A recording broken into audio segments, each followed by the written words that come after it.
조인섭 변호사의 상담소.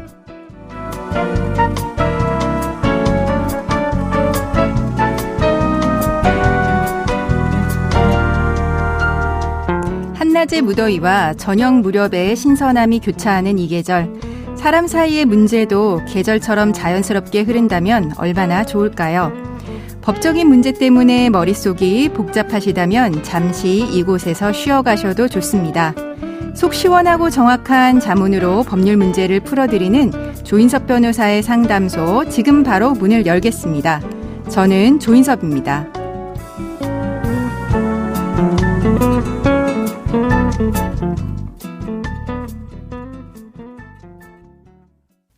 당신을 위한 로하우스 조담소 최영비 변호사와 함께합니다. 안녕하세요. 네, 안녕하세요. 법무법인 신세계로의 최영비 변호사입니다. 오늘은 어떤 고민이 기다리고 있는지 먼저 사연부터 알아보겠습니다. 저는 오래전에 이혼을 한 뒤 30년 가까이 혼자 살아왔습니다. 그러던 중 우연히 혼자서 호프집을 운영하고 있는 한 여자를 알게 됐습니다. 저 역시 예전에 호프집을 한 적이 있었고 그녀와 나이대와 관심사가 비슷해서 우리는 연인으로 발전했습니다. 당시 저는 일을 쉬고 있었기 때문에 그녀의 호프집에서 거의 직원처럼 일을 도와줬고요. 결혼을 약속하면서 자연스럽게 그녀의 집에서 살게 됐습니다. 그러는 동안 4년이라는 시간이 지났습니다. 혼인신고는 하지 않았지만 저는 그녀의 아들 결혼식에도 참석했고 명절마다 가족 모임도 했습니다. 그녀의 둘째 아들이 군대를 제대한 뒤에는 둘째 아들까지 셋이서 함께 살았습니다. 그렇다 보니 주변에서는 우리 두 사람을 부부로 알더라고요.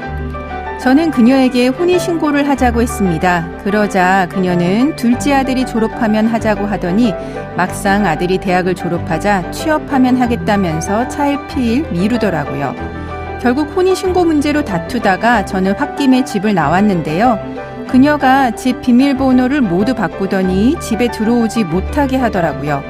호프집에도 찾아갔더니 그녀는 경찰을 불렀고 법원에서 접근금지 명령까지 내려졌습니다. 저는 그녀를 제 아내라고 생각했기 때문에 호프집에서 밤 늦게까지 굳은 일도 마다하지 않았습니다. 건강 상태도 많이 안 좋아졌는데 그녀가 저를 이렇게 대할 줄 몰랐습니다. 4년이라는 세월이 너무나도 억울합니다. 주변 사람들한테 듣기로는 사실은 부당 파기로 인한 손해배상을 청구할 수 있다고 하던데 가능할까요?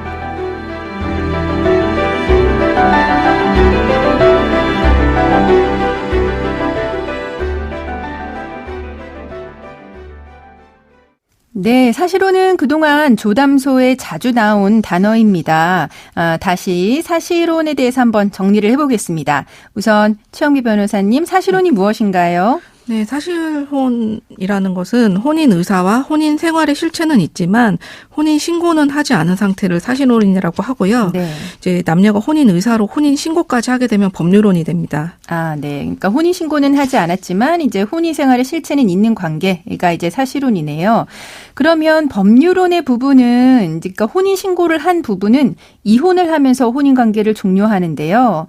혼인 신고를 안 한 사실혼은 어떻게 종료가 되나요? 네, 사실혼 관계는 사실혼을 회소시키겠다는 의사를 표시함으로써 종료가 됩니다. 아, 다른 절차는 필요하지 않고? 네, 다른 절차는 필요하지 않아요. 혼인신고를 하지 않았기 때문에요. 네, 우리 사실혼 끝났다. 그럼 그냥 끝나는 거네요. 네, 네, 맞습니다. 네. 그러면 이러한 사실혼도 법률혼처럼 법의 보호를 받을 수는 있죠. 이 사연자분 같은 경우는 사실혼 관계 부당 파기로 인한 손해배상 청구, 이거를 고려하는 중인 것 같은데 가능할까요?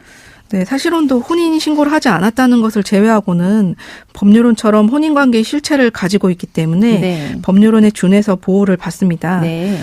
예컨대 부부 중 일방의 유책 사유에 의해서 사실혼이 파탄됐다면 위자료, 즉 손해배상 청구를 할 수가 있고요. 네. 부부 공동재산이 있다면 재산분할도 할 수 있습니다.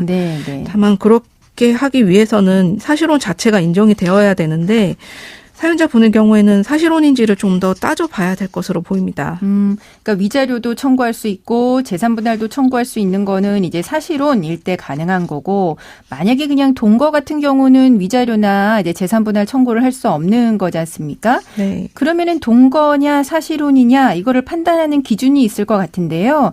우선 사실혼이 성립했는지 판단하기 위한 기준으로는 어떤 게 있을까요?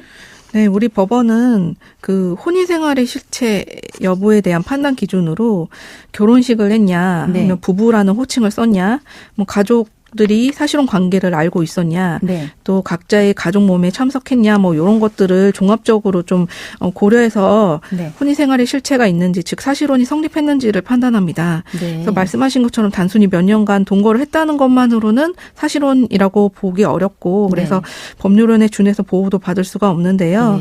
이 사연자의 경우에는 오랜 기간 동거하면서 주변에서 부부로 알고 있을 정도였다고 하셨고, 그렇죠. 또 가족 모임에도 참석했고 상대방의 아들과도 함께 살았다라고 하셨는데, 다만 이제 두 분이 또 결혼식을 올리지는 않았기 때문에 각자의 가족들이 상대방을 배우자로 인식하고 있었는지 등도 추가로 좀 더 따져봐야 될 것 같습니다. 그래서 만약에 뭐 소송으로까지 진행을 하신다면 증거 확보가 상당히 중요할 것이고요. 증거가 없다면 좀 불리하게 진행될 수도 있겠습니다. 네, 그러니까 뭐 서로 이제 어떤 호칭으로 불렀는지, 이제 각자의 가족들하고 이제 가족 모임을 했는지, 상견례를 했는지, 가족 모임에 참석했는지, 특히 이제 명절이 얼마 안 남았는데 명절 때 양가 집안 왔다 갔다 했는지 이런 것도 이제 중요하긴 하겠네요. 그러면은 또 이런 증거 어떻게 모아야 될까요? 네, 뭐 상대방과 뭐 여보라는 호칭을 쓴 카톡이 있다거나, 뭐 상대방 가족과 뭐 그 사실혼을 좀 전제로 한 카톡이 있다든지, 뭐 사위라고 불렀는지, 그리고 뭐 주변 사람들의 진술서가 있고, 부부 모임에 이제 뭐 참석했으면 이제 그 같은 모임에 참석한 분들의 진술서요.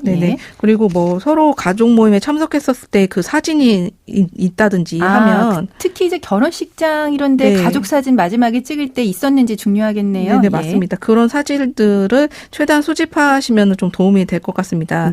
혹시 같이 사셨다고 하는데 한 집에 이제 전입신고가 돼 있다면, 그래서 한 집에 거주한 사실에 대한 증명이 된다면 그 부분도 도움이 될 것 같습니다. 네.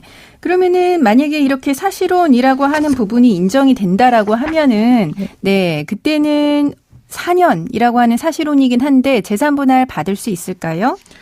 네, 4년 동안 지금 보니까 사연자분께서 사실상 그 상대방이 운영하는 호프집에서 직원처럼 일을 했다고 하셨거든요. 그렇죠. 그러면은 그 부부 공동 그 재산의 형성과 유지에 상당히 기여하셨을 것으로 보입니다. 그래서 혼인 기간이, 그러니까 사실혼 기간이 그리 길지는 않다고 하더라도 그 기여도로 인정받아서 재산분할 청구도 가능하실 것으로 보입니다.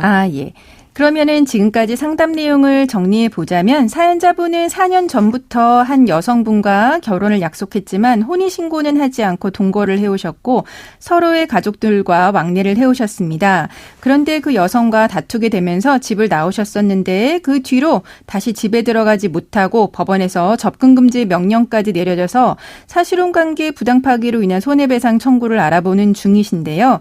그러기 위해서는 사실혼이 성립했는지를 따져봐야 할 것으로 보인다고 이제 답변을 해주셨습니다.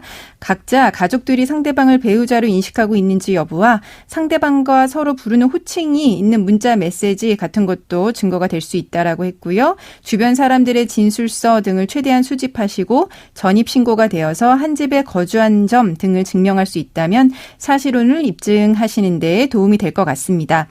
조인섭 변호사의 상담소, 청취자분들의 사연을 기다립니다. 최영비 변호사, 사연 보내는 방법 알려주세요. 네, 인터넷 포털 사이트 검색창에 YTN 라디오 조인섭 변호사의 상담소를 입력하시고 홈페이지에 들어오셔서 상담 게시판에 글을 남겨주시면 됩니다. 연락받으실 전화번호도 함께 적어주시는 거 잊지 마세요. 네, 감사합니다. 지금까지 최영비 변호사와 함께했습니다. 네, 감사합니다.